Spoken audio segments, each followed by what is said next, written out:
Good morning, Shanthini. Good morning, Ram. So, நம்ம last 2 days வந்து ஆழ்வார்கள் பத்தி பார்த்துட்டு இருக்கோம் இல்லையா? ஃபர்ஸ்ட் 2 ஆழ்வார்கள் பார்த்தோம். அதாவது பொய்கை ஆழ்வார் அப்புறம் பூதத் ஆழ்வார் பார்த்தோம். இப்போ அடுத்த ஆழ்வார் மூன்றாவது ஆழ்வாரான பேய் ஆழ்வார் பத்தி பார்க்க போறோம். ஓகே. சோ அவர் என்னென்ன வர்க் பண்ணிருக்காரு, 4000 திவ்ய பிரபந்தத்துல அவரோட வர்க் என்ன, எவ்வளவு பாடல்கள் எழுதியிருக்காரு, அந்த நிறைய விஷயம் பேச போறோம். பட் அதுக்கு முன்னாடி நம்ம வியூவர்ஸ்ல வெயிட் பண்ணிட்டு இருக்காங்க. வெல்கம் பண்ணிடலாமா? கண்டிப்பா.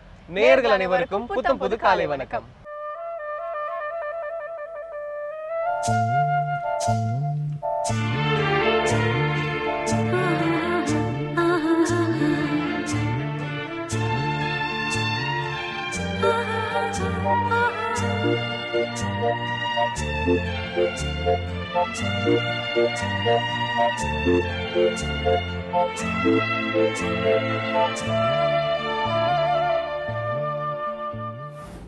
ராம் பேயாழ்வார் பார்த்தீங்கன்னா வந்து முதலாம் ஆழ்வார்கள் அப்படின்னு சொல்லுவாங்க. அதில் வந்து இவர் மூணாவது ஆழ்வார் அப்படின்னு சொல்லலாம். அதாவது பூதத்தாழ்வார், பொய்கை ஆழ்வார், அதுக்கப்புறம் பேயாழ்வார் வருவார். ஸோ பேயாழ்வார் இந்த 12 ஆழ்வார்களும் சேர்ந்து பார்த்தீங்கன்னா திவ்ய தேசம் அப்படின்னு சொல்லுவாங்க. அதாவது 108 விஷ்ணு கோயில்கள் போய் அவங்க பாடின பாடல்கள் எல்லாமே 4000 திவ்ய பிரபந்தம் அப்படின்ற அந்த தொகுப்பாக வந்து வெளியிட்டாங்க. ஸோ அதில் வந்து இவங்க 3 பேர், அந்த முதலாம் ஆழ்வார்கள் 3 பேரும் ஆளுக்கு வந்து 100 பாடல்கள் வந்து பாடியிருக்காங்க.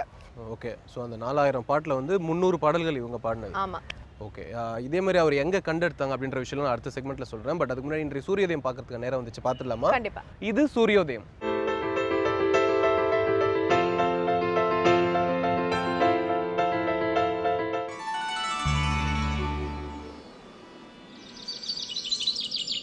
இன்று 9/9/2015 புதன்கிழமை, மன்மத வருடம் ஆவணி மாதம் 23ஆம் தேதி. இன்று சூரியோதயம் 6:02. ராகு காலம் பகல் 12 மணி முதல் 1:30 மணி வரை. யமகண்டம் காலை 7:30 மணி முதல் 9 மணி வரை. குளிகன் காலை 10:30 மணி முதல் 12 மணி வரை. திதி துவாதசி. பூசம் நட்சத்திரம். நல்ல நேரம் என்னும் சுபவோரைகள் காலை 6 மணி முதல் 8 மணி வரை, 9 மணி முதல் 10 மணி வரை, பகல் 12 மணி முதல் 3 மணி வரை, மாலை 4 மணி முதல் 5 மணி வரை. சித்த யோகம் கூடிய சுபதினம். இன்று தனுசு ராசிக்கு சந்திராஷ்டமம். சாந்தினி, பேயாழ்வார் வந்து எங்க குழந்தையா கண்டெடுத்தாங்க அப்படின்னு பாத்தீங்கன்னா, ஆதிகேசவா பெருமாள் கோயில் அப்படின்னு மயிலாப்பூர்ல ஒரு கோயில் இருக்கு. அங்க வந்து அள்ளி மலர் மேல வந்து இவர் குழந்தையா இருந்திருக்காரு. அங்கதான் இவர் வந்து கண்டெடுத்திருக்காங்க. பேயாழ்வார் அப்படின்னு ஏன் இவருக்கு பேர் வச்சாங்கன்னா, இப்போ ஒரு விஷயம் வந்து பயங்கரமா யாராவது வெறித்தனமா இருந்தாங்கன்னா அது பேய்ன்னு சொல்லுவோம் இல்லையா? இப்போ நீங்க வந்து ஆங்கரிங் பண்ணும்போது பேய் மாதிரி பண்றப்ப ஆங்கரிங் அப்படி சொல்லுவாங்க இல்லையா? சரி, நான் சொல்றேன், உங்களுக்கும் அது மாதிரி சொல்றாங்க இல்லையா? அது மாதிரி இவர் வந்து விஷ்ணு பகவான் மேல வந்து வெறி கொண்டு அன்பு வச்சிருந்தார். அதனாலதான் இவருக்கு வந்து பேயாழ்வார் அப்படின்னு பேர் வச்சிருக்காங்க. அதே மாதிரி நம்ம ஒரு ப்ரீவியஸ் எபிசோட்ல நம்ம பேசியிருந்தோம், பொய்கை ஆழ்வார் பத்தி பேசுறப்போ நம்ம சொல்லியிருந்தோம். அதாவது 3 பேரும், பொய்கை ஆழ்வார், பூதத்தாழ்வார், பேயாழ்வார் 3 பேரும் திருக்கோவிலூர் போயிருந்தாங்க இறைவனை போற்றி பாடுறதுக்காக. அப்போ மழை வந்தது, ஒரு இடத்துல ஒதுங்கி நின்னாங்க. அப்போ வந்து 4ஆவது ஒரு உருவம் தெரிஞ்சது அப்படின்னு நம்ம சொல்லியிருந்தோம் இல்லையா? அது யாருன்னு பார்க்கணும்னு ட்ரை பண்ணப்போ ஃபேஸ் சரியா தெரியல. அப்போ ஒரு மின்னல் ஒளியில வந்து ஃபேஸ் தெரிஞ்சிருக்கு. அப்போ வந்து அது விஷ்ணு பகவான் தான் அப்படின்னு கண்டுபிடிச்சிருக்காங்க. பொய்கை ஆழ்வார் வந்து உடனே ஒரு 100 பாட்டு எழுதி அந்த மின்னலை அப்படியே தக்க வச்சு விஷ்ணு பகவான் ஃபேஸை பார்க்கறது. நான் கூட அந்த விஷயத்துல ஏதோ புதுசா சொல்ல வரீங்கன்னு இல்லைங்க. இதுல என்ன புதுசான விஷயம்னா, பொய்கை ஆழ்வார் 100 பாட்டு எழுதினார்ல, அதே மாதிரி பூதத்தாழ்வார் ஒரு 100 பாட்டும், பேயாழ்வார் ஒரு 100 பாட்டும் எழுதி மொத்தம் 300 பாட்டு எழுதி அந்த மின்னல் அப்படியே தக்க வச்சு விஷ்ணு பகவான் வந்து பார்த்து வணங்கியிருக்காங்க. இதான் நான் சொல்ல வந்த புது விஷயம்.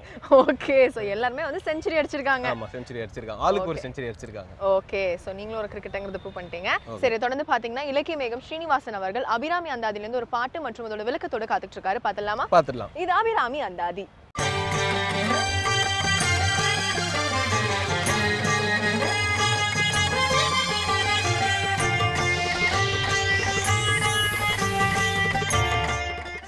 ஸ்ரீவித்யோபாசனாசக்தம் ஸ்ரீவித்யாபீடபூஷணம் ஸ்ரீவித்யாபினவம் வந்தே ஸ்ரீகிருஷ்ணானந்த சர்க்குரும். அனைவருக்கும் இனிய காலை வணக்கம். அபிராமி அந்தாதினுடைய அற்புத தமிழ் பாக்களிலே 34வது பாடல். இழைக்கும் வினை வழியே அடுங்காலன் இணை நடுங்க அழைக்கும் பொழுது வந்து அஞ்சலென்பாய் அத்தர் சித்தமெல்லாம் குழைக்கும் களப குவிமுலை யாமழை கோமளமே உழைக்கும் பொழுது உன்னையே அன்னையே என்பன் ஓடி வந்தே என்ற அருமையான பாடல். இந்த உலகத்திலே மனிதனுக்கு நிறைவு எப்படி வருகிறது, அவனுக்கு மரணம் எப்படி வருகிறது என்று கேட்டால், அவன் என்ன செயல் செய்கிறானோ அதன் வழியாக வருகிறது. வினை வழியே அடுங்காலன் இணை நடுங்க அழைக்கும் பொழுது. ராமாயணத்திலே ஒரு அருமையான காட்சி. ராமபிரானை முதல் நாள் இரவு கூப்பிட்டு தசரத சக்கரவர்த்தி சொல்லுகிறார், நீதான் இந்த தேசத்தினுடைய மகாராஜா, சக்கரவர்த்தி, நாளையிலிருந்து நீதான் இந்த தேசத்தின் சக்கரவர்த்தி என்று சொல்லுகிறார். ராமபிரான் இது கடமை என்று ஏற்றுக்கொள்கிறார். மறுநாள் காலை கைகையை அழைக்கிறாள். அப்பா, இன்று நீ பட்டம் சூட்டுவதாக இருந்தது, ஆனால் மன்னருடைய சித்தம் வேறதாக மாறிவிட்டது. மன்னர் சொன்னார், நீ 14 ஆண்டுகள் கானகம் சென்று அங்கே தவம் செய்து பிறகு வா என்று மன்னர் ஆணையிட்டிருக்கிறார். ஆகையினாலே நீ அந்த ஆணையை தலைமேற்கொண்டு நடக்க வேண்டும் என்று சொன்னார். அதை கேட்டவுடனே ராமன் கொஞ்சம் கூட கோபப்படவில்லை. அவன் சொன்னான், அம்மா, ராஜா சொன்னால்தான் நான் செல்வேனா, நீங்கள் சொன்னால் செல்ல மாட்டேனா என்று கேட்டான். மன்னவன் பணியென்றாகில் நும் பணி மறுப்பனோ என்று கேட்டான்.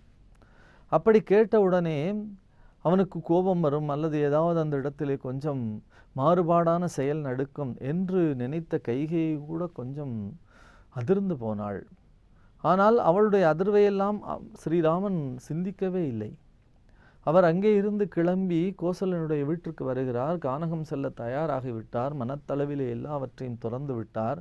கானகம் செல்வதற்கு தயாராக வரக்கூடிய அந்த கைகை அரண்மனையிலிருந்து கோசலை அரண்மனை வரைக்கும் நடந்து வரக்கூடிய ஸ்ரீராமனை அந்த காப்பியத்தை எழுதி கொண்டிருக்கிற கம்பன் பார்க்கிறான். ஆஹா, இன்றைக்கு இவன் சக்கரவர்த்தியாக அல்லவா வர வேண்டும்.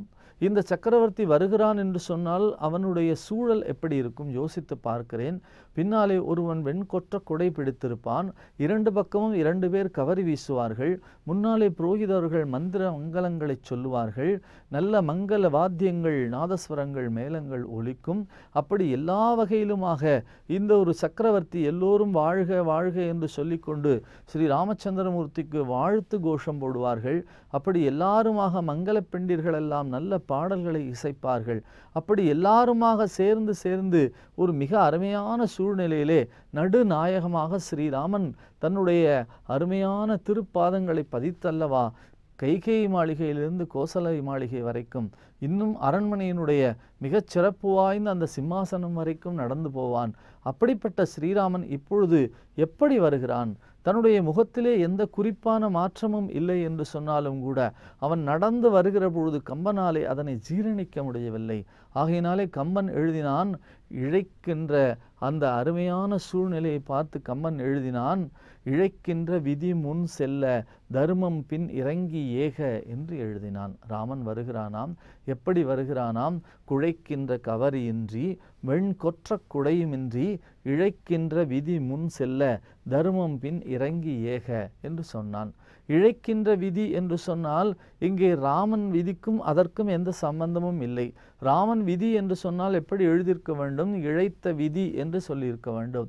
இழைக்கின்ற என்று நிகழ்காலத்திலே, தொடர் நிகழ்காலத்திலே சொல்லியிருப்பதனாலே இது யார் இழைக்கின்ற விதி என்ற ஒரு கேள்வியை கேட்டால், ராவணன் இழைத்து கொண்டிருக்கிற விதி இருக்கிறதே, அது ராமனுக்கு பட்டாபிஷேகத்தை சூட்ட விட்டாமல் கைகேயி மனதிற்குள்ளாக, கூனி மனதிற்குள்ளாக ஒரு மாற்றத்தை ஏற்படுத்தி இங்கே இருந்து ஸ்ரீராமனை கானகத்திற்கு இழுத்துச் செல்லுகிறது என்று பெரியவர்கள் மிக அழகாக விளக்கம் சொல்லுவார்கள். இழைக்கின்ற விதி என்று சொன்னால் ராவணனுடைய விதி ஸ்ரீராமனை கட்டி இழுத்து கொண்டு போகிறது என்று சொல்லுவார்கள். அப்படித்தான் ராவணன் விதி எப்படி நிறைவு பண்ணுவதற்காக, ராவணனுடைய வாழ்க்கை முடிவதற்காக இங்கே பட்டாபிஷேகம் சூட்ட இருந்த ஒரு மிகப்பெரிய சக்கரவர்த்தியை கானகத்திற்கு இழுத்து கொண்டு சென்றதோ, அப்படித்தான் ஒவ்வொரு மனிதனுடைய வாழ்க்கையிலும் அவரவர்கள் செய்யக்கூடிய நல்வினை தீவினைகளின் வழியாக யமதர்மன் கோடு போட்டு கொண்டு வந்து கொண்டே இருக்கிறான் என்று அபிராமப்பட்டு சொல்லுகிறார். இழைக்கும் வினை வழியே அடுங்காலன் எனை நடுங்க அழைக்கும் பொழுது வந்து அஞ்சலெம்பாய். நீ என்ன செய்ய வேண்டும் அம்மா? அப்படி இழைக்கும் வினை வழியே அடுங்காலன் வருகிற பொழுது நீ பயப்படாதே என்று சொல்ல வேண்டும். பின்னாலே ஒரு பாடல்லே மிக அழகாக சொல்லுவார். குரம்பை அடுத்து குடிபுக்க ஆவி வெங்கூற்று கிட்ட வரம்பை அடுத்து மருகும் அப்போது வளைக்கை அமைத்து அரம்பை அடுத்த அறிவையர் சூழ வந்து அஞ்சலெம்பாய் நரம்பை அடுத்த இசை வடிவாய் நின்ற நாயகியே என்று சொல்லுவார். நீ எப்படி வர வேண்டும்? அந்த சூழ்நிலையிலே உன்னுடைய தோழிமார்களோடு சேர்ந்து கொண்டு வர வேண்டும். வந்து என்ன சொல்ல வேண்டும்? பயப்படாதே என்று சொல்ல வேண்டும். நீ எதற்கும் கவலைப்படாதே, நான் இருக்கிறேன் என்று சொல்ல வேண்டும். ஒரு மனிதனுக்கு எப்பொழுது ஆறுதல் வேண்டும், ஏதாவது ஒரு பயமான சூழ்நிலை, இக்கட்டான சூழ்நிலை, தப்பிக்க முடியாது, தான் மட்டும் மாட்டிக்கொண்டோமே என்று நினைக்கின்ற சூழ்நிலை, அந்த மாதிரியான சூழ்நிலை தான் ஒவ்வொரு மனிதனுக்கும் தன்னுடைய வாழ்க்கையினுடைய நிறைவிலே ஏற்படுகிறது.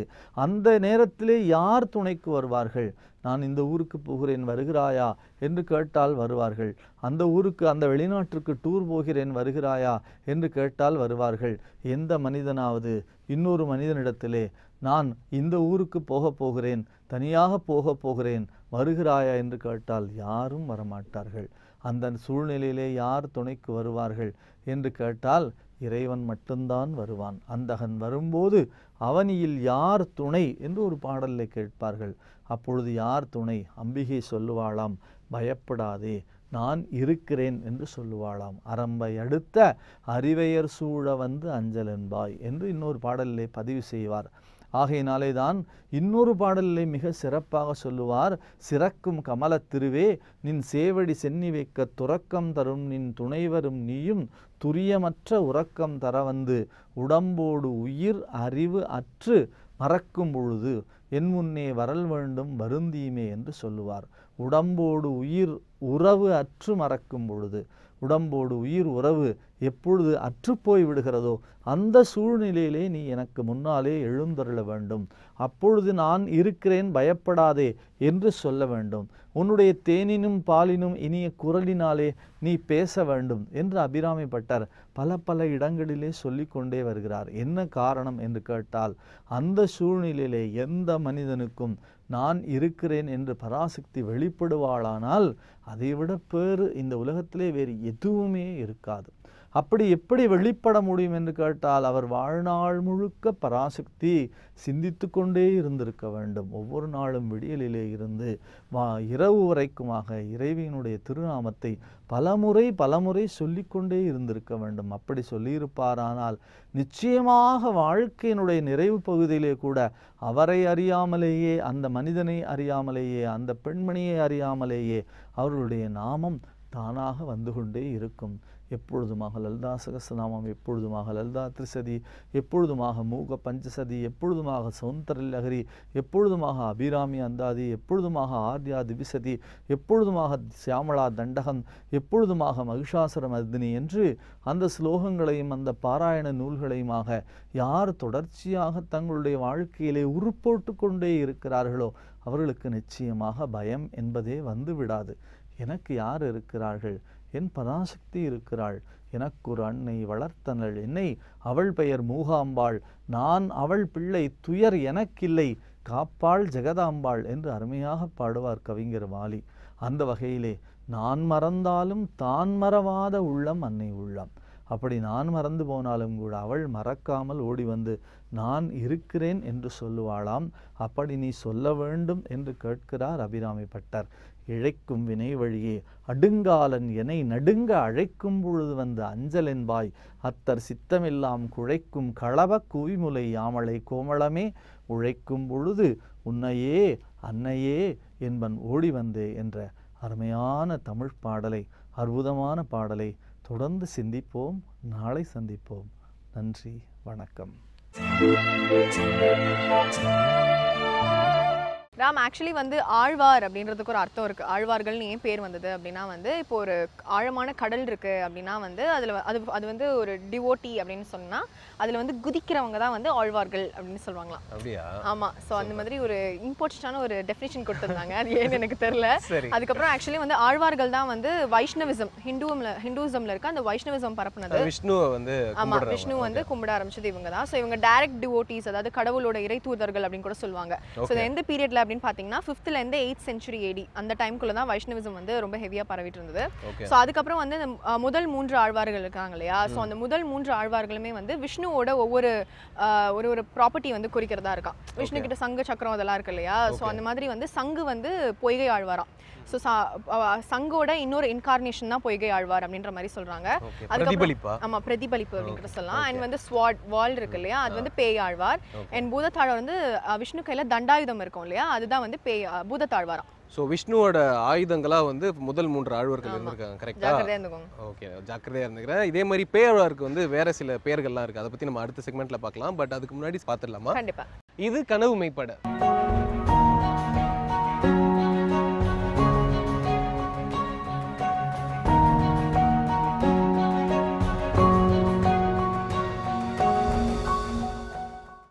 வேந்தர் டிவி நேயர்களுக்கு இனிய காலை வணக்கம். பீத்தோவன் வெஸ்டர்ன் ஆர்ட் கிளாசிக்கல் மியூசிக்கில் தனிப்பெரும் இடத்தை பிடித்த நபரின் பெயர். சின்ன வயசுலேருந்தே இசையின் மீது இருந்த அந்த தீராத தாகம், ஆர்வம், காதல் இதெல்லாம் தான் பீத்தோவனை செயற்கரிய பல சாதனைகளை அந்த இசை உலகத்தில் செய்ய வச்சுது. பீத்தோவனின் மாஸ்டர் பீஸ் அப்படின்னு சொல்லக்கூடிய ஓட் டு ஜாய் அப்படிங்கிற சிம்போசியத்தை அவர் கம்போஸ் பண்ணும் பொழுது தன்னால் கேட்கும் திறனையே பீத்தோவன் இழந்திருந்தார் அப்படிங்கிறது ரொம்ப ரொம்ப ஒரு ஆச்சரியமான ஒரு விஷயம் இல்லையா? சின்ன வயசுலேருந்தே பீத்தோவனுக்குள்ளே இருந்த ஒரே கனவு என்ன அப்படின்னு பார்த்தீங்கன்னா, உலகமே வியந்து பாராட்டும் அளவுக்கு ஒரு மிக சிறந்த மியூசிக் கம்போசராக மாற வேண்டும் என்கிற கனவு தான் இருந்தது.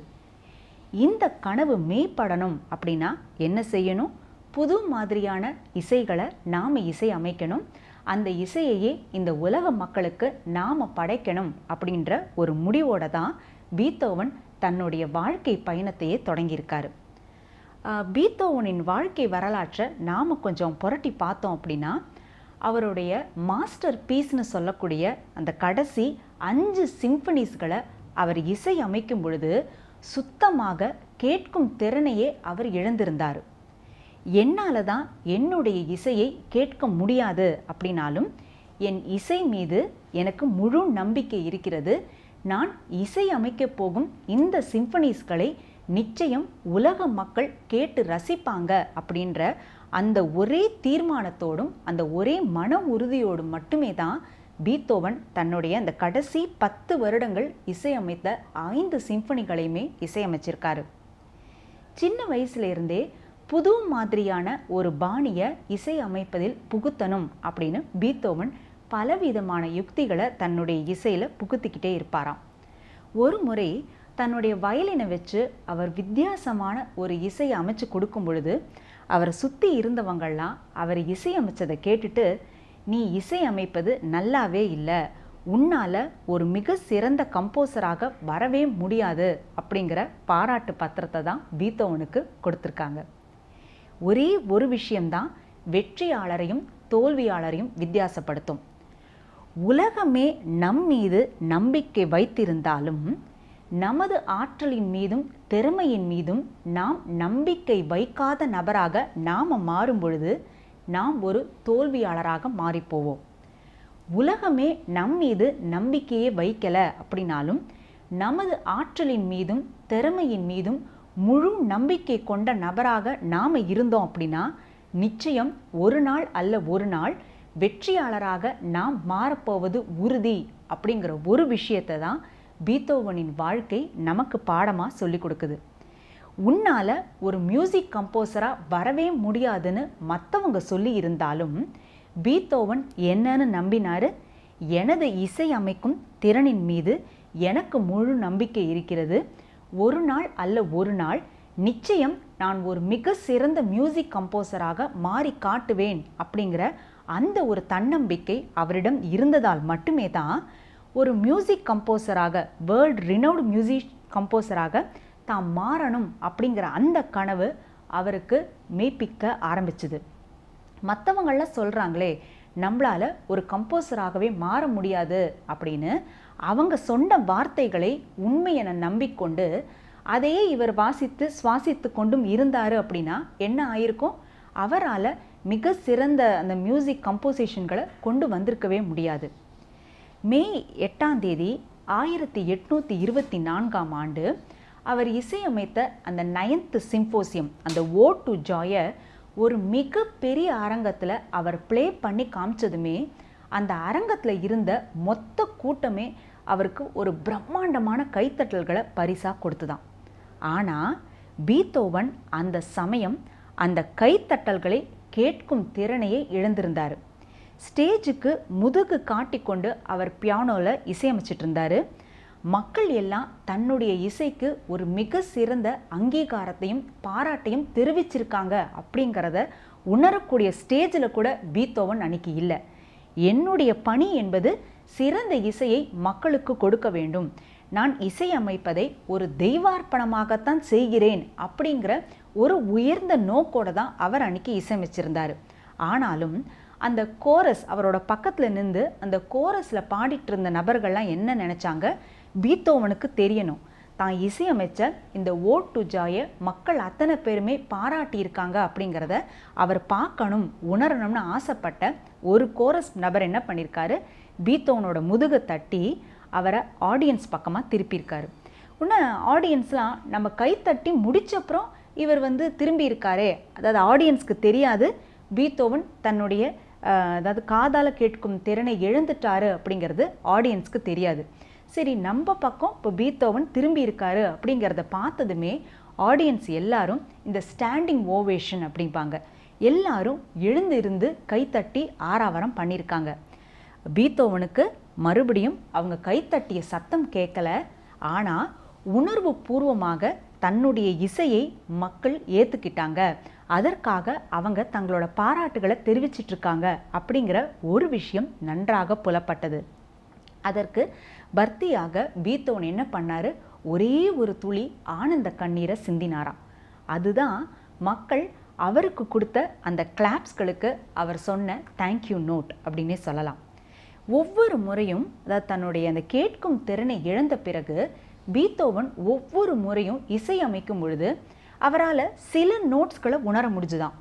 ஆனால் ஹை நோட்ஸ்களை அவர் இசையமைக்கும் பொழுது அவரால் அதை உணர முடியலன்னதும் என்ன பண்ணார், அந்த பியானோவில் இருக்கக்கூடிய கால்கள் அந்த ஸ்டாண்ட்ஸ் எல்லாம் எடுத்து உடச்சி எரிஞ்சு பியானோவை தரையில் வச்சுக்கிட்டு ஒவ்வொரு நோட் எஸ்பெஷலி இந்த ஹை நோட்ஸ் வாசிக்கும் பொழுதும் அது எந்த மாதிரியான ஒரு வைப்ரேஷனை கொடுக்குது அப்படின்னு தன்னுடைய காதுகளை அந்த நோட்ஸ் மேலே வச்சுட்டு தரையில் உக்காந்துக்கிட்டு அதை உணர்ந்து கொண்டு உள்வாங்கி கொண்டு தான் இசையமைத்தாராம். என்னால் காது கேட்கும் திறன் என்பது இல்லாமல் இருக்கலாம், ஆனாலும் என்னால் நான் இசையமைக்கும் இசையை உணர முடியும் அப்படின்னு உண்மையாக நம்பினார் அவர். ஒரு முறை இந்த அரசவையில் கொண்டு போய் அவரை விட்ட பொழுது அந்த ராயல்ட்டியை பார்த்து அவர் சொன்னாராம், நீங்கள் ஒரு பிறப்பின் விபத்தால் அரசராக ஆயிருக்கலாம், ஆனால் என்னை நானே செதுக்கி கொண்டேன்.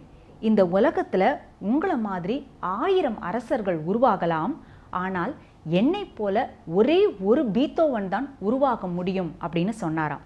இது அவருடைய தலைகணத்தின் வெளிப்பாடாக வந்த வாக்கியம் கிடையாது, அவருடைய தன்னம்பிக்கையால் வந்த வாக்கியம்.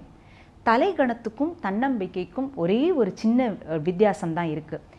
என்னால் முடியும் என நினைப்பது தன்னம்பிக்கை, என்னால் மட்டுமே முடியும் என சொல்வது தலைகணம். தன்னம்பிக்கை என்பது நம்மிடம் இருந்தால் நிச்சயம் நாம் ஒரு வெற்றியாளராக மாறி போய்விடுவோம். தலைகணம் என்பது நம்மிடம் இருந்தால் நிச்சயம் நாம் ஒரு தோல்வியாளராகத்தான் மாறிப்போவோம். பீத்தோவனை ஜெயிக்க வைத்தது, இசை உலகில் அவரை மிகப்பெரிய செயற்கரிய சாதனைகளை படைக்க வைத்தது எல்லாமே அவருடைய தன்னம்பிக்கை மட்டுமே தான். ஒரு அழகான கதை ஒன்று சொல்லுவாங்க. அது என்ன அப்படின்னா, ஒரு நாள் காட்டு வழியில் நெருப்பு, தண்ணி, அப்புறம் மிஸ்டர் எக்ஸ் 3 பேரும் நடந்து போய்கிட்டே இருந்தாங்களாம். இப்போ 3 பேரும் ஒருத்தங்களுக்கு ஒருத்தங்க பேசிக்கிட்டே போனாங்களாம். என்ன அவங்களுக்குள்ள பேச்சு நடந்தது அப்படின்னு பார்த்தீங்கன்னா, நம்ம 3 பேரில் யாராவது ஒருத்தங்க தொலைஞ்சு போயிட்டோம் அப்படின்னா மிச்சம் 2 பேரும் அந்த 3ஆவது நபரை எப்படி கண்டுபிடிப்பாங்க அப்படின்னு கேட்டுக்கிட்டே போனாங்களாம். நெருப்பு சொல்லித்தான், நான் தொலைஞ்சு போயிட்டேன் அப்படின்னா நான் எந்த இடத்துல இருக்கேனோ அந்த இடத்துலேருந்து புகை வெளியில் வரும். ஸோ அந்த புகையை பார்த்து நான் அந்த இடத்துல தான் இருக்கேன் அப்படிங்கிறத நீங்கள் 2 பேரும் கண்டுக்கலாம் அப்படின்னு சொல்லித்தான். உடனே தண்ணி என்ன சொல்லித்தான், ஓகே, நான் தொலைஞ்சு போயிட்டேன் அப்படின்னா நான் எந்த இடத்துல இருக்கேனோ அதை சுற்றி பசும் புற்களும் விதவிதமான பூக்களும் அங்கே இருக்கும். ஸோ அதை பார்த்து நான் எந்த இடத்துல இருக்கேன் அப்படின்றத நீங்கள் கண்டுக்கலாம் அப்படின்னு தண்ணி சொல்லித்தான். மிஸ்டர் எக்ஸ் சொன்னாரா, நான் தொலைஞ்சு போயிட்டேன் அப்படின்னா உங்களால் என்னை கண்டுபிடிக்கவே முடியாது. என்னுடைய பயணம் என்பது தொடர்ந்துக்கிட்டே தான் இருக்கும். என்ன நீங்கள் இழந்துட்டீங்க அப்படின்னா திரும்பவும் தேடி கண்டுபிடிக்கிறது ரொம்ப கஷ்டம் அப்படின்னு மிஸ்டர் எக்ஸ் சொன்னாராம். அந்த மிஸ்டர் எக்ஸ் தான் நம்ம ஒவ்வொருத்தருக்குள்ளேயும் ஒளிந்து கொண்டிருக்கிறார். அவர் யாரு? நம்முடைய நம்பிக்கை. நம்மளுடைய வாழ்க்கை பயணத்தில் மிஸ்டர் எக்ஸ், அந்த நம்பிக்கை என்பது நம்முடன் எப்பவும் கூடவே பயணம் செஞ்சுக்கிட்டே இருக்கணும். அந்த நம்பிக்கையை நாம் இழந்துட்டோம், நாம் தொலைச்சிட்டோம் அப்படின்னா எவ்வளவு தேடினாலும் அந்த நம்பிக்கையை திரும்பவும் நம்மால் கண்டுபிடிக்க ரொம்ப காலம் ஆகும். வாழ்க்கையில் நமக்கு எதுவுமே இல்லை அப்படின்னாலும் இந்த நம்பிக்கை என்ற ஒன்றை மட்டுமே நாம் துணை கொண்டுட்டு இருந்தோம் அப்படின்னா நிச்சயமாக பல சாதனைகளை நம்மால் செஞ்சு காட்ட முடியும். வாழ்க்கையில் நமக்கு எல்லாமே இருந்தும் இந்த நம்பிக்கை என்ற ஒன்றை நாம் இழந்துட்டோம் அப்படின்னா நம்மளுடைய வாழ்க்கை என்பது ஒரு மகிழ்ச்சிகரமான வாழ்க்கையாக நிச்சயமாக இருக்கவே இருக்காது. ஸோ நாம் எல்லாருமே என்றைக்குமே நமது கனவுகள் எல்லாமே மெய்ப்படணும் அப்படின்னா நம்பிக்கையை நிச்சயம் இழக்காமல் இருக்கணும். நாம் தன்னம்பிக்கையோடு இருக்கும்பொழுது மட்டுமே தான் இறைவனின் அந்த அருட்பார்வை என்பதும் நமக்குள்ளே இருக்கும். நிறைய சமயம் நாம் என்ன செய்வோம், நம் மீது நாமே நம்பிக்கை கொள்ளாமல் எந்த விதமான முயற்சியையுமே மேற்கொள்ளாமல் இந்த கடவுள் பாருங்க பார்த்துக்கிட்டே இருக்காரு, எனக்கு மட்டும் அதிர்ஷ்டமே வரலையே அப்படின்ட்டு சொல்வோம். அதிர்ஷ்டம் என்பது எப்போ வரும்? நாம் தொடர்ந்து அந்த விடாமுயற்சியை எடுத்துக்கிட்டு தொடர்ந்து அந்த முயற்சியில் ஈடுபட்டுக்கிட்டே இருக்கும் பொழுது மட்டுமே தான் அதிர்ஷ்டம் என்பது நம் மீது வரும். எந்த விதமான முயற்சியையுமே நாம் எடுக்காமல் ஆனால் கனவு மட்டுமே கண்டுக்கிட்டே இருந்தோம் அப்படின்னா கடவுளின் பார்வை என்பதும் நம் மீது படாது, அந்த அதிர்ஷ்டம் என்பதும் நமக்கு வராது. அதிர்ஷ்டம் என்பதின் உண்மையான மீனிங் என்ன அப்படின்னு பார்த்தீங்கன்னா விடாமுயற்சிக்கு கிடைக்கக்கூடிய ஒரு பரிசு. விடாமுயற்சி தான் விஸ்வரூப வெற்றி அப்படிங்கிறது நிறைய திரைப்படங்கள் நமக்கு காமிச்சு கொடுக்குற ஒரு முக்கியமான விஷயம். வாழ்க்கையில் எந்த ஒரு விஷயமா இருந்தாலும் சரி டெய்லியே இந்த விடாமுயற்சி அப்படிங்கிற ஒரே ஒரு சாதனத்தை மாத்திரம் நாம் கைவிடாமல் வச்சுக்கிட்டோம் அப்படின்னா பல சாதனைகள் நம்ம கைக்குள்ள டெஃபினட்டாக வந்தே தீரும்.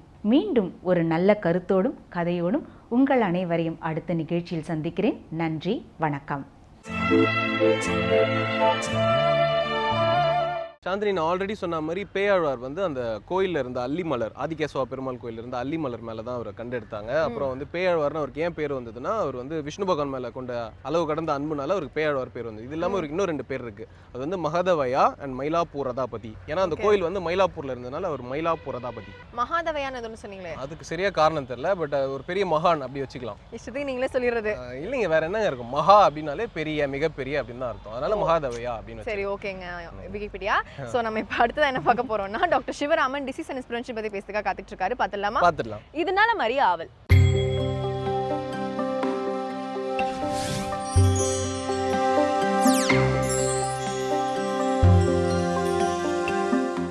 வேந்தர் தொலைக்காட்சி நேயர்களுக்கு காலை வணக்கங்கள்.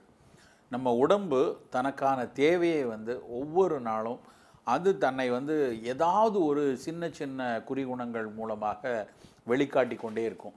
நமக்கு பசி இருக்குதா, நமக்கு ஒரு ஓய்வு வேணும் அப்படிங்கிற ஓய்வு வேணுமா, இல்லைன்னா உறக்கம் வேண்டுமா அப்படிங்கிறதெல்லாம் வந்து உடல் எப்படியாவது அறிவித்து கொண்டே இருக்கும். இன்றைக்கி இருக்கிற நம்மளுடைய துரித வாழ்க்கையில் வேகமாக பல்வேறு பிரச்சனைகளோடு உழன்று கொண்டு இருக்கிற நமக்கு வந்து உடலினுடைய மொழி, உடல் நம்மக்கிட்ட பேசக்கூடிய ஒரு மொழியை வந்து நம்ம பல பேர் கவனிக்கிறதே இல்லை, கவனிக்கிறதுக்கான நேரம் இல்லை. இன்னும் அதையெல்லாம் தாண்டி உடலின் மொழியை நாம் புரிஞ்சுக்கிறதும் இல்லை. இதுக்கு அடுத்த நிலைமையில் அப்படியே புரிஞ்சுக்கிட்டாலும் அதை புரிஞ்ச உடனே அதற்கு ஏற்ற ஒரு அடுத்த செயலை நம்ம அதற்காக செய்யவும் தயாராக இல்லை. இது எல்லாம் தான் நமக்கு வந்து பல நோய்கள் வருவதற்குரிய காரணமாக இருக்குது. சாதாரணமாக நமக்கு வந்து ஒரு ஓய்வு வேணும், உடனடியாக தூங்கணும், இல்லைன்னா நல்ல உணவு வேண்டும், பசியாக இருக்குது, இல்லை என்றால் நமக்கு வந்து வேறு ஏதாவது ஒரு அந்த இருக்கிற இடத்துலேருந்து வெளியே போகணும், அந்த இடத்துல இருக்கக்கூடிய ஒரு சுவாசம் வந்து சரியாக இல்லை, நிறைய தும்மல் வருது அப்படின்னா அந்த இடத்துல இருக்கக்கூடிய தூசியை நம்ம உடலுக்கு ஏற்றுக்கொள்ளவில்லை அப்படின்னு பல விஷயங்களை வந்து உடல் வந்து உடனடியாக அறிவிக்கிறத வந்து நம்ம கொஞ்சம் முற்று பார்த்தா கவனிக்கலாம். இன்றைக்கு நம்ம நிறைய மூச்சு பயிற்சி, தியான பயிற்சி இதெல்லாம் சொல்கிறதே எதுக்குன்னா உடலின் மொழியை நம்ம அறிந்து கொள்கிறதுக்கு தான். ஆனால் இன்றைக்கி நம்ம வந்து அதை கொஞ்சம் உற்று பார்க்க முடியாத அளவுக்கு ரொம்ப வேகமாக ஓடிட்டு இருக்கிறதுனால பல நேரங்களில் ஒரு சின்ன பிரச்சனை வந்து ஒரு பெரிய நோயாகி நம்ம முடங்கியதற்கு அப்புறம் தான் அடடா அன்னைக்கு இப்படி ஒரு சிம்டம் வந்துச்சு, அன்னைக்கே நம்ம இதை பார்த்துருக்கலாமே, விட்டுட்டோமே அப்படிங்கிற ஒரு நமக்கு கவலை வர்ற அளவுக்கு கொண்டு வந்து விட்டுருது. அப்படி ஒரு விஷயம் வந்து இன்றைக்கி நம்ம பார்க்க இருக்கிறது வந்து ரொம்ப சாதாரணமாக நம்ம பல நேரங்களில் அதை பெருசாக எடுத்துக்காத ஒரு குமட்டல் உணர்வு. நமக்கு வந்து ஒரு வாய் குமட்டல் உணர்வு இருக்குதுன்னு வச்சுக்கோங்களேன். ஆங்கிலத்தில் வந்து ஒரு நாசியா அப்படின்னு சொல்லுவாங்க. இந்த குமட்டலில் வந்து நம்ம பெரும்பாலும் என்ன நினைப்போம், அது என்னமோ வயிறு கொஞ்சம் சரியில்லை, சாப்பிட்டது ஏதோ ஒத்துக்கல போல இருக்குது, அதனால் குமட்டுது அப்படின்னு நினைப்போம். ஆனால் அந்த குமட்டல் அப்படிங்கிறதுக்கு பின்னாடி உடம்புல எவ்வளவு ஒரு மெக்கானிசம் இருக்குது அப்படிங்கிறது வந்து நிறைய பேருக்கு தெரியாது. சித்த மருத்துவத்தில், தமிழ் மருத்துவத்தில் ஒரு நல்ல ஒரு சொல் ஒன்று உண்டு, பித்தம் அப்படின்னு சொல்லுவாங்க. பித்தமாக இருக்குது, பித்தம் வந்து தலைக்கு ஏறிடுச்சு, இல்லை வயிறில் ஒரே பித்தமாக இருக்குது, காலையில் எழுந்திரிச்சா எனக்கு ஒரு பித்த வாந்தியாக வருது அப்படிங்கிற வார்த்தையை நிறைய பேர் சொல்கிறத நம்ம கேள்விப்பட்டிருப்போம். இந்த பித்தம் அப்படின்னா என்ன அப்படின்னா, உடலில் வந்து ஒரு 3 விதமான தாதுக்கள் இருக்குது. உயிர் தாது அப்படின்னு சொல்லுவோம். வாதம், பித்தம், கபம்னு சொல்லுவாங்க. இன்னும் நல்ல தமிழில் வலி, அழல், ஐயம் அப்படின்னு சொல்லுவாங்க. இதில் அழல் அல்லது பித்தம் அப்படிங்கிற விஷயந்தான் இந்த நம்ம இன்றைக்கி பேசிகிட்டு இருக்கிற நாசியாங்கிற விஷயத்தோட ரொம்ப பொருந்தி வரக்கூடிய ஒரு சொல். இந்த பித்தம்ங்கிறது வெறும் ஜீரணத்தை மட்டும் குறிக்கிற விஷயம் இல்லை. நிறைய பேர் நினைப்பாங்க பித்தம் அப்படின்னா நேரடியாக அதை வந்து ஒரு கால் செக்ரீஷனோட, பைல் செக்ரீஷனோட நினச்சிப்பாங்க. இது வந்து பித்தப்பையில் சேமித்து வைக்கப்பட்டிருக்கிற பித்த நீரையோ, ஈரல் சுரக்கக்கூடிய பித்த நீரையோ உள்ளது. இந்த பித்தம் நிறையா வந்ததுன்னா இன்டைஜஷன் இருக்குது அப்படிங்கிற ஒரு விஷயத்தோடு நிறைய பேர் நிறுத்திப்பாங்க. ஆனால் பித்தம் அதெல்லாம் தாண்டி நிறைய விஷயங்கள் இருக்குது. வெறும் வந்து பித்த நீர் மட்டும் இல்லை, நம்மளுடைய செரிமன சுரப்புகள் கூட இந்த பித்த நீரோடு சார்ந்து உள்ளது தான். அது கணையத்திலேருந்து வர சுரப்பாக இருக்கட்டும், ஈரல்லேருந்து வர சுரப்பாக இருக்கட்டும், அல்லது வந்து வாய் உமிழ்நீரில் இருக்கக்கூடிய சுரப்பாக இருக்கட்டும், இது எல்லாமே பித்தத்தோடு சேர்ந்தது. அதை தாண்டி நம்மளுடைய மனம் சார்ந்த விஷயங்கள் இருக்கு இல்லையா, நம்ம கோபமாக இருக்கிறோம், எரிச்சலோடு இருக்கிறோம், மகிழ்ச்சியாக இருக்கிறோம், ஆழ்ந்த வருத்தத்தில் இருக்கோம், இப்படி எல்லா உணர்வுபூர்வமான விஷயங்களும் பித்தத்தோடு சார்ந்த விஷயம். இந்த பித்தம் சீராக இல்லைன்னா, ஒருவேளை பித்தம் அளவுக்கு அதிகமாக இருந்ததுன்னா தோன்றக்கூடிய ஒரு முக்கியமான ஒரு சிம்டம் வந்து குமட்டல் தான். வாய் குமட்டுது அப்படின்னா நம்ம வந்து டக்குன்னு அது வந்து வெறும் இன்டைஜஷனாக மட்டும் எடுத்துக்க முடியாது. பித்தம்ங்கிற அடிப்படையில் பார்த்தா குமட்டலுக்கு பின்னாடி மன அழுத்தம் கூட இருக்கலாம். குமட்டலுக்கு பின்னாடி வந்து ஒரு அதீத சந்தோஷமோ வருத்தமோ கூட இருக்கலாம். நல்லா யோசித்து பார்த்தோன்னா நம்ம ரொம்ப பயங்கரமாக விழுந்து விழுந்து சிரித்தா கூட ஒரு சின்ன குமட்டல் உணர்வு இருக்கும். ரொம்ப ஆழ் மனதில் ஒரு வருத்தத்தோட ரொம்ப கவலையோடையே இருந்துகிட்டு இருந்தோம் அப்படின்னா தேவையில்லாமல் ஒரு சின்ன குமட்டல், உணவின் மீது பிடித்தமில்லாத ஒரு தன்மை வரும். அரோசகம் அப்படின்னு ஒரு தமிழ் சொல்லுவாங்க. இந்த அரோசகம்ங்கிறது பார்த்திங்கன்னா பசிக்கிற நேரம் வந்துடும், பசிக்கிற மாதிரி இருக்கும், ஆனால் சாப்பாட்டை பார்த்தோன்னே ஒரு வெறுப்பும் குமட்டலும் இருக்கும். இது எல்லாமே பித்தம் சார்ந்த விஷயம். இதே நவீன அறிவியல் எப்படி சொல்லுது, நம்ம வாய் குமட்டல் அப்படின்னா அந்த நாசியா அப்படின்னா அவர்களும் இதற்கு பின்னாடி பல காரணங்களை சொல்கிறாங்க. முதல் காரணம் நம்மளுடைய ஆசிட் பெப்டிக் டிசீஸ்ன்னு சொல்லக்கூடிய வயிறு சார்ந்த நோய்கள் தான். அமிலத்தன்மை ரொம்ப குறைவாக இருந்தாலும் சரி, அமிலத்தன்மை மிக அதிகமாக ஹைப்பர் அசிடிட்டி அப்படிம்பாங்க, அப்படி அமிலத்தன்மை அதிகமாக இருந்தாலும் சரி, குடலில் புண்கள் இருந்தாலும் சரி, இரைப்பைக்கும் உணவு குழலையும் இணைக்கக்கூடிய பகுதியில் அந்த ஸ்பிங்டர் நல்ல கண்ட்ரோலில் இல்லாமல் உணவு வந்து கீழிருந்து மேல் நோக்கி வரக்கூடிய தன்மை இருந்ததுன்னா ஆங்கிலத்தில் ரெகர்ஜிடேஷன் அப்படின்னு சொல்லுவாங்க. இந்த ரெகர்ஜிடேஷன் இருந்தாலும் ஒரு குமட்டல் உணர்வு இருக்கும். ஈசோஃபேகல் அப்படின்னு சொல்லக்கூடிய உணவு குழலுக்கு மேலே நம்ம சாப்பிட்ட உணவு, அதில் இருக்கிற நொதி, அதில் இருக்கிற நம்ம ஒரு இறப்பையில் இந்த ஈரலும் இதுவும் கொண்டு சேர்த்த நொதிகள், அமிலம் எல்லாம் சேர்ந்து கீழே போகிறதுக்கு பதிலாக மேலே நோக்கி வரும். ஹயட்டஸ் ஹெர்னியா அப்படின்னு ஒரு கண்டிஷன் இருக்குது. அந்த கண்டிஷனில் மேலே நோக்கி வரும். இது எல்லாமே முதல்ல ஆரம்பிக்கிறது வந்து ஒரு சின்ன குமட்டல் உணர்வில் தான். அப்போது வயிறு சார்ந்த நோய்களுக்கு ஒரு அறிகுறியாக குமட்டல் எடுத்துக்கொள்ளலாம். இது இல்லாமல் சில பேருக்கு பார்த்திங்கன்னா வண்டியில் வந்து எங்கேயாவது போனோன்னா உடனே வந்து ஏசி போடாதீங்க, கண்ணாடியை இறக்கிடுங்க, எனக்கு உள்ளுக்குள்ளே இருக்க முடியல, குமட்டிக்கிட்டு வருது அப்படிம்பாங்க. இதுவும் வந்து ஒரு இந்த நாசியா கொடுக்கறதும் வந்து வயிறு சார்ந்த விஷயம் கிடையாது. இது வந்து மூளையில் வந்து கீமோ ட்ரிகரிங் சோன் அப்படின்னு ஒன்று இருக்குது. அதாவது இந்த மாதிரி ஒத்துக்கொள்ளாத ஒரு இடத்துக்குள்ளே இருக்கும்போது அந்த ஜிடி செட் அப்படிங்கிற அந்த கீமோ ட்ரிகரிங் ஜோன் வந்து தூண்டப்பட்டு குமட்டல் உணர்வை கொடுக்கும். இதுக்கும் வயிறுக்கும் சம்மந்தம் இல்லை. ஆனால் அந்த ஒரு அடைபட்ட இடத்துக்குள்ளே பயணம் பண்ணும்போது ஒரு சிலருக்கு ஏற்படக்கூடிய ஒரு உணர்வு. சில பேருக்கு மலைப்பாதைகளில் போகிறாங்க, மலை ஏறுறாங்கன்னா உடனே குமட்டிக்கிட்டே வரும், டக்குன்னு வாந்தி எடுத்துருவாங்க. அதுக்கு காரணம் பார்த்தீங்கன்னா மூளையில் பிரச்சனை கிடையாது, அவர்களுடைய காதில் 2 காதுக்கு பின்னாடி நம்மளை வந்து ஒரு சீரான நிலையில் வைத்திருக்கிறதுக்கு நம்ம உடம்புல ஒரு வெஸ்டிபுலம் இருக்குது. அதுக்குள்ளே ஒரு நீர் இருக்கும் காதுக்கு பின்னாடி. அந்த நீர் வந்து நம்ம உடம்பு வளையும் போது, நம்ம இயக்கத்தினால் வளையும் போது, ஒரு பலையில் சுழண்டு வண்டி போகுது, சாஞ்ச நிலையில் போகிறோம், அப்படி போகும்போது உடம்பு ஈக்குலிபிரியத்தில் நேராக இருக்கணும் அப்படிங்கிறதுக்காக அதுக்குள்ளே ஒரு நீர் இருக்கும். அந்த நீர் கரெக்டாக பேலன்ஸ்டாக இல்லாமல் அதில் இம்பேலன்ஸ் இருந்தால் அந்த வெஸ்டிபுலம்னு சொல்லக்கூடிய வெஸ்டிபுலோ காக்லியர் நர்வ் வந்து பிரச்சனையாகி அதனால் வரக்கூடிய கொமட்டல் தான் மலைப்பாதையில் வரக்கூடிய ஒரு கொமட்டல். ஒரு சிலருக்கு மலைப்பாதையெல்லாம் போக வேண்டாம், சாதாரணமாக காரில் போனாலே டக்குன்னு ஜன்னல் சீட்டில் உட்காரணும், இல்லைன்னா வாந்தி எடுத்துருவேன் அப்படின்னு சொல்லுவாங்க. அதுக்கு மோஷன் சிக்னஸ் அப்படிம்பாங்க. உடம்பு நல்ல வண்டி வேகமாக போயிட்டுருக்கு, அப்போ அந்த வேகத்துக்கு ஏற்றாற் போல் நம்ம உடல் நாம் வந்து ஒரு 60 கிலோமீட்டர் ஸ்பீடில் போயிட்டுருக்கோம் அப்படிங்கிறத உணர்ந்து தன்னை தகவமைத்து கொள்ளாமல் லேசாக அந்த வாட்டரில் இருக்கக்கூடிய சின்ன ஷேக்கினஸை ஏதோ வியாதியோன்னு நினச்சி உடனடியாக தடன்னு ரியாக்ட் பண்ணி கொமட்ட ஆரம்பித்து சில நேரத்தில் வாந்திக்கு கொண்டு போகக்கூடிய தன்மை வந்து மோஷன் சிக்னஸ்னு இயக்கத்தினால் வரக்கூடிய ஒரு குமட்டல் உணர்வு.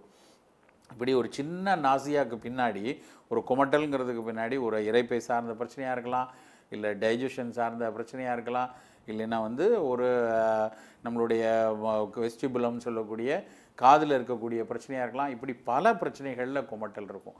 இன்றைக்கி இன்னொரு ரொம்ப சாதாரணமான ஒரு விஷயம் சில நேரங்களில் மறந்துடும். ஒரு பெண்ணுக்கு, திருமணமான பெண் மாதவிடாய் தள்ளிகிட்டே வருது, அப்போ வந்து குமட்டல் உணர்வு இருக்குன்னா ரொம்ப எளிதாக யோசிக்கப்பட வேண்டிய விஷயம் என்னென்னா கருத்தரித்திருக்கும் போது வரும். கருத்தரிச்சிருக்கும் போது ஆரம்ப காலகட்டத்தில் முதல் 3-4 வாரத்தில் அந்த தாயையும் சேயும் பாதுகாக்கக்கூடிய ஒரு ஹார்மோன் HCG அப்படின்னு சொல்லுவாங்க, ஹியூமன் கொரியானிக் கொனடோட்ராபின்னு பேர். அந்த ஹார்மோன் வந்து இருக்கிறது தான் வந்து ப்ரெக்னன்சியாக இருக்காங்களா இல்லையாங்கிறத யூரினில் டெஸ்ட் பண்ணுறது, ரத்தத்தில் டெஸ்ட் பண்ணுறதெல்லாம் அந்த HCGங்கிற அந்த ஹார்மோன் தான். இந்த ஹார்மோனுடைய அளவு வந்து கொஞ்சம் கூடுதலாக இருந்தது அப்படின்னா கணாம்னான்னு முதல்ல அந்த கருத்தரித்திருக்கிற முதல் 5 வாரங்களில் கடுமையான வாந்தி இருக்கும், கொமட்டல் உணர்வு இருக்கும். அந்த கொமட்டலுக்கு இந்த HCGங்கிற ஹார்மோன் வந்து ஒரு காரணமாக இருக்கலாம். அப்புறம் இது இல்லாமல் மூளை சார்ந்த சில நோய்களில் சில, அதாவது குறிப்பாக பார்த்திங்கன்னா அதெல்லாம் ரொம்ப சாதாரணமாக வர்றதில்ல, ஒரு மெனிஞ்சைட்டிஸு, என்செஃபலைட்டிஸ் மாதிரி மூளையினுடைய உரைகளில் ஏற்படக்கூடிய தாவிதங்கள். அது வந்து இப்போ ஒரு ஜுரம் வந்து ரொம்ப நாள் இருந்துக்கிட்டு இருக்குது, ஒரு சாதாரண மற்ற எல்லா ஃபீவரையும் ரூல் அவுட் பண்ணிட்டோம், குறைய மாட்டேங்குது, அந்த ஜுரத்தோடு சேர்ந்து கழுத்தில் இறுக்கம் இருக்குது, தலையை வந்து முன்ன பின்ன திருப்புறதுக்கோ அண்ணாந்து பார்க்கறதுக்கோ கீழே குனிவோ முடியல, அப்படியான சிம்டத்தோடு சேர்ந்து எப்பொழுதுமே குமட்டல் உணர்வு இருக்குது அப்படின்னா அது வந்து மூளையினுடைய உரைகளில் இருக்கக்கூடிய ஒரு பிரச்சனையாக இருக்கலாம். இப்படி குமட்டல் அப்படிங்கிற ஒரு விஷயத்துக்கு பின்னாடி இவ்வளவு நோய்கள் இருக்கிறதுக்கான வாய்ப்புகள் இருக்குது. சாதாரணமாக அஜீரணம் இருக்குது, அஜீரணத்தினால் வரக்கூடிய குமட்டல்னால் ரொம்ப எளிதாக கொஞ்சம் ஜீரக தண்ணி குடித்தா குறைஞ்சிரும். இஞ்சி தேன்னு சொல்லுவாங்க, இஞ்சியை வந்து நல்லா சின்னதாக கட் பண்ணி தேனில் போட்டு வச்சுருக்கலாம். இதெல்லாம் வீட்டில் எப்பொழுதுமே நம்ம வச்சுக்கணும். அந்த மாதிரி இஞ்சி தேன் சாப்பிட்டா போயிடும். அஷ்டச்சூர்ணம், அன்னப்பொடின்னு சொல்லுவாங்க, சுக்கு, மிளகு, திப்பிலி, சீரகம், பெருஞ்சீரகம், ஓமம் இதெல்லாம் சேர்த்து வறுத்து பொடி பண்ணி வச்சுருப்பாங்க, கருவேப்பிலை, இந்துப்பெல்லாம். அந்த மாதிரி அன்னப்பொடி வீட்டில் வச்சுருந்து அதை சாப்பிட்டா போயிடும். சுக்குமல்லி காப்பின்னு சொல்லி சுக்கும் கொத்தமல்லி விதை தனியாவையும் சேர்த்து ஒரு கஷாயம் மாதிரி போட்டு வெல்லத்தில் வச்சு அந்த கஷாயம் சாப்பிட்டா அதுலேயும் அந்த கொமட்டல் உணர்வு குறையும். வெறும் ஒரு சின்ன துண்டு இஞ்சியை வாயில் அடக்கி கொண்டா கூட அந்த கொமட்டல் உணர்வை வந்து உடனடியாக குறைக்கும். நவீன ஒரு பெரு மருந்துகள் கொமட்டலை குறைக்கக்கூடிய மருந்துகளை காட்டிலும் இஞ்சியினுடைய சாறு, அதில் ஜெரும்பான் அப்படின்னு ஒரு ஆல்கலாய்டு இருக்குது, அந்த இஞ்சி சாறு வந்து மிகச்சிறப்பாக வாய் கொமட்டலை குறைக்குது. மோஷன் சிக்னஸில், ப்ரெக்னன்சியில் வரக்கூடிய நாசியால், மூளையில் பாதிப்புகள் ஏற்பட்டு அதனால் வரக்கூடிய கொமட்டல்லாம் இந்த சாதாரண இஞ்சிச்சாறு வந்து பயன்படுதுன்னு சொல்லி இன்றைக்கி நவீன அறிவியலில் மிக தெளிவாக ஆய்ந்து சொல்லியிருக்காங்க. அதனால் இந்த கொமட்டல்ங்கிற பிரச்சனையை பார்த்து ரொம்ப பயந்துடவும் வேண்டியதில்லை. ஆனால் அதே சமயத்தில் தொடர்ந்து ஏற்படுதுன்னா பின்னணியில் வேறு ஏதாவது நோய் இருக்கான்னு நம்ம பார்த்துக்கணும். கையில் இருக்கக்கூடிய சின்ன சின்ன மருந்துகள், இந்த இஞ்சி, சுக்கு, கொத்தமல்லி இது மூலமாகவே இதை நல்லா குணப்படுத்திட முடியும். ஸோ ராம் முதல் 3 ஆழ்வார்கள் இருக்காங்க இல்லையா, அதாவது பேயாழ்வார், பூதத்தாழ்வார், பொய்கை ஆழ்வார். இவங்க பூதத்தாழ்வாரும் பொய்கை ஆழ்வாரும் பாடினது முதல் திருவந்தாதி, 2ஆம் திருவந்தாதி சொன்னோம் இல்லையா. அப்படி பேயாழ்வார் பாடினது வந்து 3ஆம் திருவந்தாதி. இது லிங்க் என்ன பேச சொல்லியிருக்காங்க. இதெல்லாம் பார்த்தீங்கன்னா வந்து பேயாழ்வார் வந்து ஒவ்வொரு ஆழ்வார்களுமே வந்து விஷ்ணுவோட ஒவ்வொரு ஃபீச்சர்ஸ் எடுத்துட்டு பாடியிருப்பாங்க இல்லையா. அப்படின்னா பேயாழ்வார் வந்துட்டு விஷ்ணு கையில் இருக்க சங்கு சக்கரம் அப்புறம் லக்ஷ்மி பற்றி நிறைய பாடியிருக்காரு. ஓகே, அவங்களோட சிறப்பம்சம் பற்றி பாடியிருக்காரு சொல்லுங்க. தொடர்ந்து அவங்க சிறப்பம்சங்கள் பற்றி பேசலாம். பட் அதுக்கு முன்னாடி 12 ராசிகளுக்கான பலன்களை சொல்ல வந்திருக்காரு யதார்த்த ஜோதிடர் செல்வி. பார்த்துடலாமா? கண்டிப்பா. இது யோகம் நல்ல யோகம்.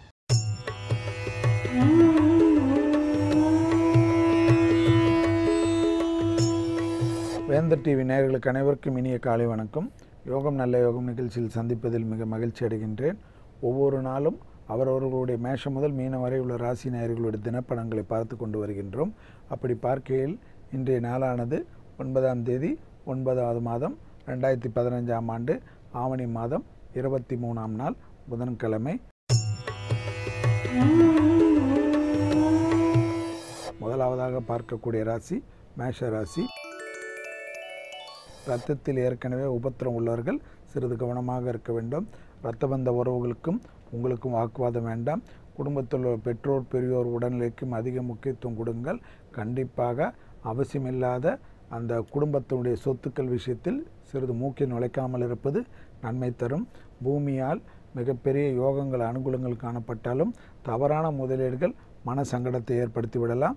பூமி முதலீடுகளில் ஒரு முறைக்கு இருமுறை தஸ்தாவேஜுகளை பயன்படுத்தி பத்திரமாக அதில் நிபுணத்துவம் பெற்றோர்களுடன் கலந்தாலோசிப்பது நன்மை தரும். கண்டிப்பாக குடும்பத்தில் உள்ள பெற்றோருடைய தேக ஆரோக்கியமும் அவர்களுடன் வாக்குவாதமும் பெரும் சங்கடத்தையும் கஷ்டத்தையும் மேஷராசிக்கு ஏற்படுத்திவிடும். மற்றபடி உத்தியோகமோ வெளிவட்டாரத்திலோ ஒரு குறைபாடும் காணப்படவில்லை.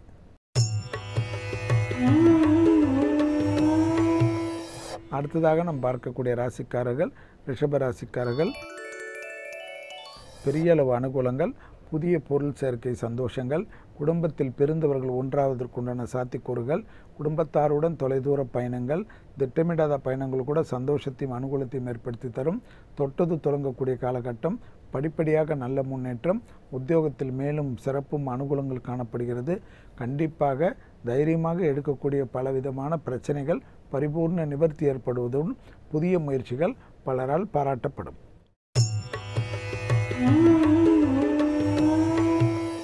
அடுத்ததாக நாம் பார்க்கக்கூடிய ராசிக்காரர்கள் மிதுன ராசிக்காரர்கள். கண்டிப்பாக வெளிவட்டாரம், குடும்பம், வார்த்தைக்கு மதிப்பும் மரியாதையும் கூடுவதை கண்கூடாக பார்க்கலாம். படிப்படியாக நல்ல விஷயங்களுக்கு உண்டான முன்னேற்ற அமைப்பு காணப்படுகிறது. அதே சமயம் தேக ஆரோக்கியத்தில் ஒவ்வாமை உள்ள மிதுன ராசிக்காரர்கள் மிக மிக கவனமாக இருக்க வேண்டும். அரசு துறையில் சார்ந்தவர்களுக்கு யோகம் அனுகூலம் காணப்படுகிறது. புதிய தன்னம்பிக்கை பெறுகிறது. அரசாங்க அனுகூலங்கள் காணப்படுகிறது. கலைத்துறையினர் படைப்பாளிகளுக்கு பாராட்டுடன் புதிய ஒப்பந்தங்கள் புது பொறுப்புகளுக்கு வருவதற்குண்டான சாத்தியக்கூறங்கள் காணப்படுவதை மிதுன ராசிக்காரர்கள் உணர்ந்து கொள்ள வேண்டும். அடுத்ததாக பார்க்கக்கூடிய ராசிக்காரர்கள் கடகராசிக்காரர்கள். கடகராசிக்காரர்களுக்கு சந்திரனுடைய அமைப்பு செவ்வாய் நீச்சம் பெற்ற செவ்வாயுடன் சேர்ந்திருப்பதும் சந்திரன் ஆட்சி பெற்றிருப்பதனால் மிகப்பெரிய அனுகூலமான நாளாகவே இன்றைய நாள் காணப்படுகிறது. உத்தியோக தடைகள், உத்தியோகத்தில் இருந்த பிரச்சனைகள், உத்தியோகத்தில் உங்களுக்கு தொந்தரவு கொடுத்திருந்தவர்களும் அதிலிருந்து விலகுவது, அவர்கள் நட்பு பாராட்டுவது, உங்களுடைய உழைப்புக்கேற்ற மரியாதை கிடைப்பது, வியாபாரத்தில் அபிவிருத்தி கிடைப்பது, புதிய வியாபார ஒப்பந்தங்கள் ஏற்படுவது, கடல் கடந்து நல்ல செய்திகள் வருவது, தொலைதூர செய்திகள் மூலியமாக அனுகூலங்கள் ஏற்படுவது, எப்பேற்பட்ட பயணங்கள் மூலியமாக புதிய மனிதர்கள் மூலியமாக பெரிய யோகமும் அனுகூலமும் அதன் மூலியமாக பெரிய அளவு நிபுணத்துவம் பெறுவதற்குண்டான பணத்தட்டுப்பாடில் இருந்த பிரச்சனை நிவர்த்தி.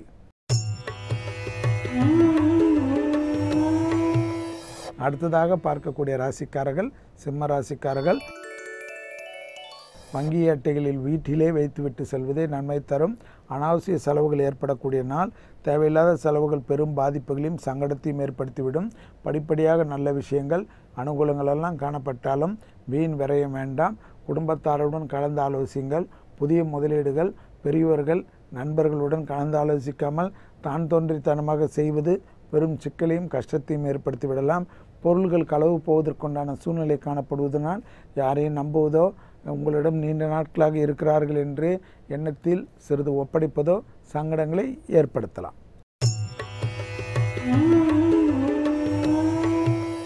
அடுத்ததாக நாம் பார்க்கக்கூடிய ராசிக்காரர்கள் கன்னியா ராசிக்காரர்கள்.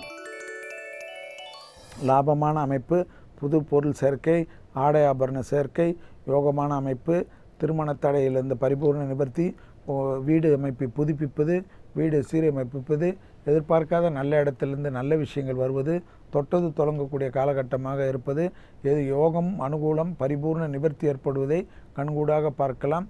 சிறு சிறு விஷயத்திற்கு இருந்த பிரச்சனைகள்லாம் மனம் தெளிவு பெறும். மனதில் சந்தோஷமும் அனுகூலமும் புது நம்பிக்கையும் புது விஷயமும் பெரிதாக காணப்படும்.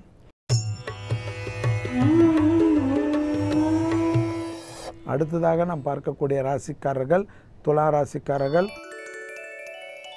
உத்தியோகத்தில் இருந்த பிரச்சனை நிவர்த்தி, புது உத்தியோக மாற்றம், வீடு மாற்றம், மனை மாற்றம், உத்தியோகத்தில் தடைப்பட்டிருந்த பதவி உயர்வுகள் தேடி வருவதற்குண்டான சாத்தியக்கூறுகள், உத்தியோகத்தில் மேலதிகாரிகளுக்கு உங்களுக்கு இருந்த இடைவெளிகள் குறைந்து அந்யோன்யம் அதிகரிப்பது, அரசாங்கத்துறையில் இருந்தவர்கள் புது அமைப்புக்கு வருவது, பெரிய மனிதர்களுடன் ஆதரவை பெறுவது, புதிதாக அமைப்பை பெறுவது, புது ஒப்பந்தங்கள் ஏற்படுவது, புது பொறுப்புக்கு வருவது, அந்த பொறுப்பின் மூலமாக பெரும் கௌரவம் கிடைப்பது போன்ற அமைப்புகள் யோகத்தை ஏற்படுத்தி தரும்.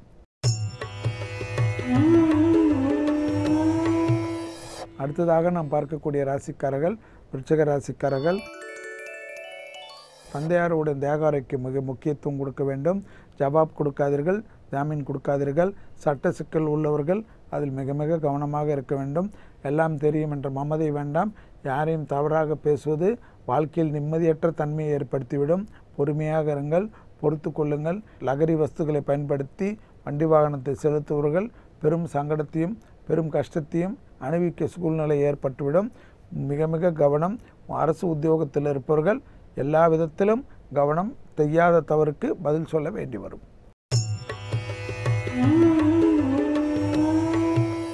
அடுத்ததாக நாம் பார்க்கக்கூடிய ராசிக்காரர்கள் தனுசு ராசிக்காரர்கள். தனுசு ராசிக்காரர்களுக்கு ஏற்கனவே 7.5 சனியில் இருந்தாலும் குருவின் அனுகூலம் பரிபூர்ணமாக இருப்பதனால் யோகமும் அனுகூலமும் காணப்பட்டாலும் குடும்பத்தில் உள்ள பெரியோருடன் வாக்குவாதம் வேண்டாம். சந்திராஷ்டமம் உள்ளதை நினைவில் வைத்துக் கொள்ளுங்கள். சிறு சிறு வாக்குவாதங்கள் பெரும் சங்கடத்தை குடும்பத்திலும் வெளிவட்டாரத்திலும் ஏற்படுத்திவிடும். கண்டிப்பாக சோம்பல் அதிக அளவு காணப்படுவதனால் காலையிலே எழுந்தவுடன் குளித்துவிட்டு தெய்வ வழிபாடுக்கு முக்கியத்துவம் கொடுங்கள். எல்லா விஷயத்திலும் பொறுமையாக கையாளுங்கள். வண்டி வாகனத்தில் வித்தைகள் வேண்டாம். நிதான அமைப்பில் இருப்பதே நன்மை தரும். இள வயதினர்களுக்கு தேவையில்லாத கெட்ட சகவாசத்தால் பெரும் சங்கடங்கள் வீடேறி வரலாம். அடுத்ததாக நாம் பார்க்கக்கூடிய ராசிக்காரர்கள் மகர ராசிக்காரர்கள். வெளிவட்டாரம், உத்தியோகம், தொழில் அமைப்பில் ஒரு குறைபாடும் காணப்படவில்லை. பண விஷயத்தில் இருந்த பிரச்சனைகள் நிவர்த்திகள் ஏற்படுகிறது. பணம் கொடுக்கல் வாங்கல் பாதிப்புகள் நிவர்த்திகள் ஏற்படுவது. அதே சமயம் யோகம் அனுகூலங்கள், உத்தியோகத்தில் மேன்மை எல்லாம் காணப்பட்டாலும் துணை அல்லது துணைவியாருடன் சிறு வாக்குவாதங்கள் மொத்த நிம்மதியும் கெடுத்து விடலாம். எனவே குடும்பத்தில் இன்று மிக கவனம்.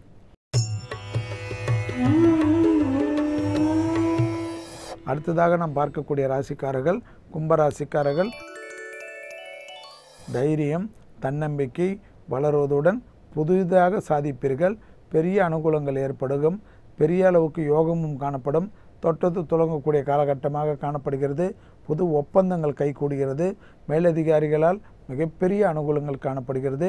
மேன்மக்களால் ஏற்றம், அனுகூலம், பெரும் அளவுக்கு விசேஷங்கள், பெரிய அளவு யோகத்தையும் அனுகூலத்தையும் பெற்றுத்தரக்கூடிய நல்ல நாளை சரியாக பயன்படுத்தி கொள்ளுங்கள். அதே சமயம் யாரையும் பழிவாங்கக்கூடிய எண்ணம் வேண்டாம்.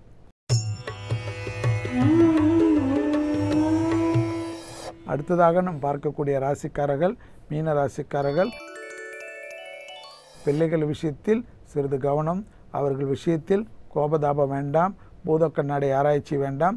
எடுத்த காரியத்தில் ஜெயம். அரசமைப்பில் யோகம் அனுகூலங்கள் எல்லாம் காணப்படுகிறது.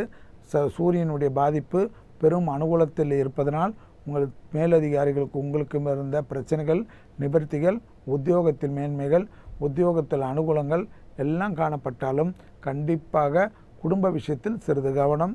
மற்றபடி வண்டி வாகன மாற்றங்கள், பெரிய அளவு யோகங்கள், புதிய அமைப்புகள், புதிய வீடு அமைப்புகள், பிராப்தங்கள் எல்லாம் கைகூடும். மீண்டும் நாளை யோகம் நல்ல யோகம் நிகழ்ச்சியில் சந்திப்பதில் மகிழ்ச்சி அடைகின்றேன். நன்றி, வணக்கம். ஸோ சாந்தினி, இன்னைக்கு நம்ம பேயாழ்வார் பற்றி நிறைய விஷயங்கள் டிஸ்கஸ் பண்ணோம். அவர் வந்து விஷ்ணு பகவான் மேலே கொண்ட அன்பு, அவர் எழுதிய பாடல்களுமே நிறைய விஷயம் பேசணும். நாளைக்கு வந்து பார்த்தீங்கன்னா திருமழிசை ஆழ்வார், அவரை பற்றி நிறைய விஷயங்கள் பார்க்க போகிறோம். பட் இன்னைக்கு நம்ம கிளம்ப வேண்டிய நேரம் வந்துச்சு. கிளம்பலாமா? ஓகே, கிளம்பிடலாம். ஸோ நாளைக்கு திருமழிசை ஆழ்வார் பற்றின நிறைய இன்ட்ரெஸ்டிங்கான இன்ஃபர்மேஷனோட நாங்கள் உங்களை வந்து சந்திக்கிறோம். அடுத்து Chandini Mathivanan and Arjun Ram signing off from the entire team of Putham Pudhu காலை. பாய்.